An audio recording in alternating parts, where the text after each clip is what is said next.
this video, I'm going to be balancing stoichiometric coefficients of chemical equations.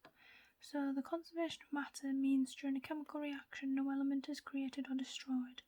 This means the quantity of elements in the reactants is equal to the quantity of elements in the products, and we're going to be using this to balance the coefficients. So for an example, we have propane, which is hydrocarbon found in crude oil, and reacts with oxygen to create carbon dioxide and water. You may have recognised this as a combustion reaction. So with combustion reactions, I would usually balance the carbons, then the hydrogens, and then the oxygens. This would be for all alkane hydrocarbons. So we have 3 carbons. So on this side we need a big 3 here. So we have 3 carbons on this side and we have 3 carbons on this side. So carbons are equal on both sides. If we look at hydrogens, we have 8 hydrogens here. On this side we have 2. So to get 2 to 8, you multiply by 4. So stick a big 4 there.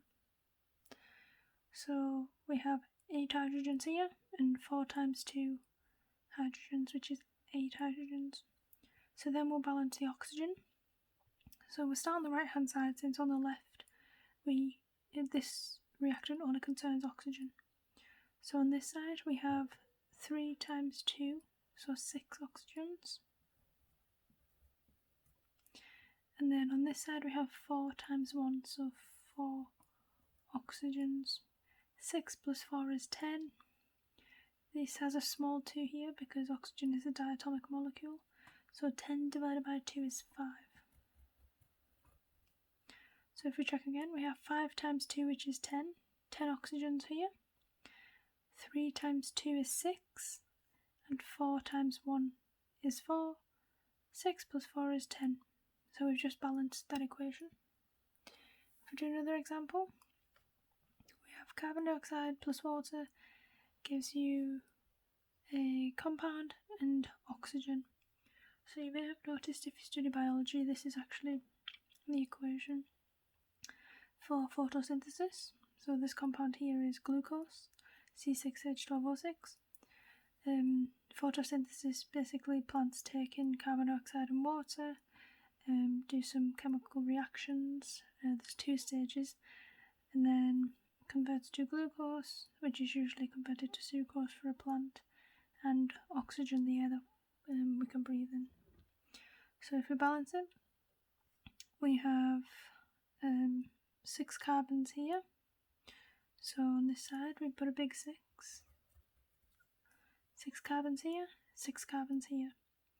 If we look at hydrogen, we have 2 here and 12 here.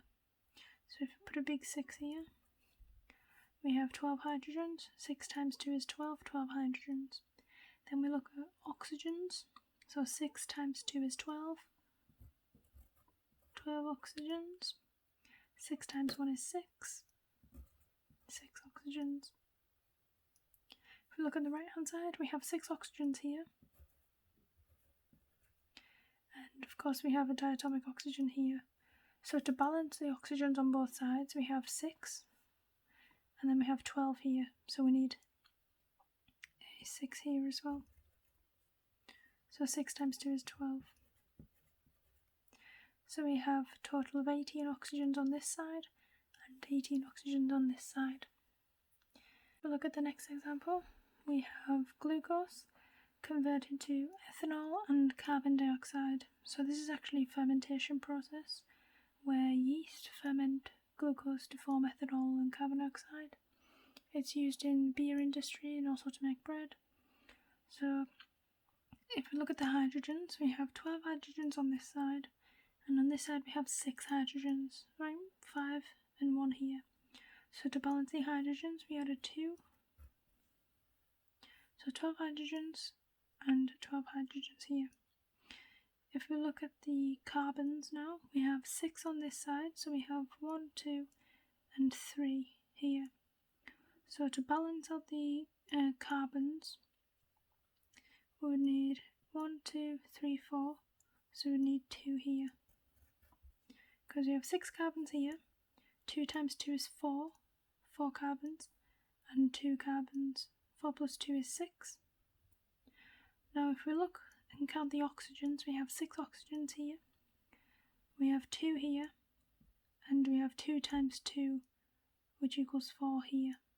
So the equation balances when we check out all of the elements. For the next one, we have nitric acid and magnesium hydroxide, and it converts to magnesium nitrate plus water. So first we're going to check out the nitrate groups. So we have 2 nitrate groups on this. So if we put 2 here, we have 2 nitrate groups. Now if we look at the magnesium is 1 to 1.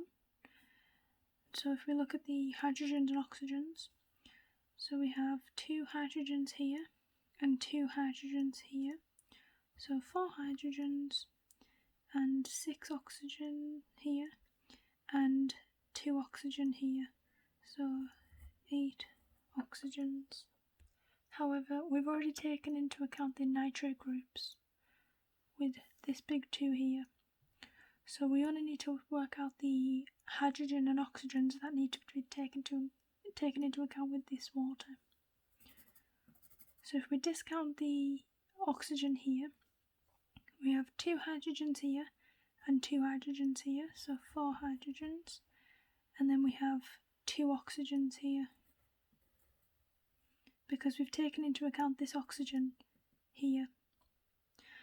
So to balance on this side, we need to multiply this by 2. 2 times 2 is 4 hydrogens, and 2 times oxygen is just 2 oxygens. So that's it. That's how you balance stoichiometric coefficients.